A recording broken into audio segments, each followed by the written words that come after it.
സംസ്ഥാനത്ത് വീണ്ടും മഴ ശക്തമാകുന്നു. ഇന്ന് 6 ജില്ലകളിൽ മഞ്ഞ മുന്നറിയിപ്പ് പ്രഖ്യാപിച്ചു. പത്തനംതിട്ട, ആലപ്പുഴ, കോട്ടയം, എറണാകുളം, ഇടുക്കി, തൃശൂർ ജില്ലകളിലാണ് മഞ്ഞ മുന്നറിയിപ്പ് പ്രഖ്യാപിച്ചത്. മഴയോടൊപ്പം ശക്തമായ കാറ്റിനും സാധ്യതയുണ്ട്.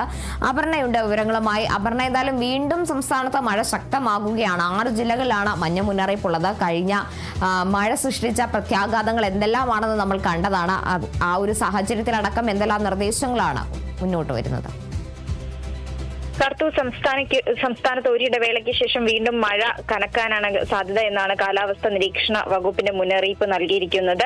അതായത് 6 ജില്ലകളിലാണ് ഇന്ന് യെല്ലോ അലർട്ട് പ്രഖ്യാപിച്ചിരിക്കുന്നത്. പത്തനംതിട്ട, ആലപ്പുഴ, കോട്ടയം, ഇടുക്കി, എറണാകുളം, തൃശൂർ ജില്ലകളിൽ യെല്ലോ അലർട്ട് ഇന്ന് പ്രഖ്യാപിച്ചിട്ടുണ്ട്. ബംഗാൾ ഉൾക്കടലിൽ ന്യൂനമർദ്ദം ശക്തി പ്രാപിച്ചിട്ടുണ്ട്. ഇതിന്റെ പരിണിത ഫലമായിട്ടാണ് കേരളത്തിൽ വീണ്ടും കാലവർഷം കനക്കാനുള്ള സാധ്യത എന്ന് കാലാവസ്ഥാ വകുപ്പ് അറിയിക്കുന്നത്. എന്തായാലും ഇന്ന് സംസ്ഥാന വ്യാപകമായി മഴയ്ക്ക് സാധ്യതയുണ്ട്. എന്നാൽ കഴിഞ്ഞ ദിവസങ്ങളിലേതുപോലെയുള്ള മഴയ്ക്കല്ല, നേരിയ മഴയായിരിക്കും ഈ വരുന്ന ദിവസങ്ങളിൽ സംസ്ഥാനത്ത് ലഭ്യമാവുക എന്നും കാലാവസ്ഥാ വകുപ്പ് അറിയിച്ചിട്ടുണ്ട്. കൂടാതെ ശക്തമായ കാറ്റിനും സാധ്യതയുണ്ട്.